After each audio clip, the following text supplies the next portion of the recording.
Hello guys and welcome back for another tutorial. Today I will show you how to get Element 3D with the official license for free. So let's get straight into it. Now first go to Google and then type Element 3D free download.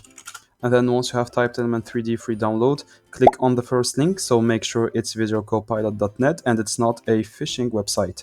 So it should be videocopilot.net/product/AE22. All right. So just scroll down a bit and then here you will find Element 3D v2.2.3 and then click on the download button for Windows and then wait for the plugin to be installed. And now once the plugin has been installed, it should be in a zip file. So right click on it and click on extract all and then hit the extract button. Now once you have extracted the file, you will find the installer folder here. And now once you have extracted the file, you will find the installer folder here.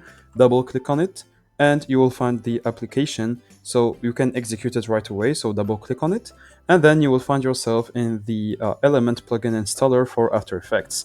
So click on I agree for the terms and conditions and then here choose the path that you want the application to be installed in. So choose your path, select the folder and then click on finish. Now once you have clicked on finish, open After Effects again, and as you can see here, if I go into the effects and presets and type elements, then I will find my newly installed plugins in Video Copilot. So that's it guys, I hope you enjoyed this tutorial. Don't forget to like and subscribe if it helped you.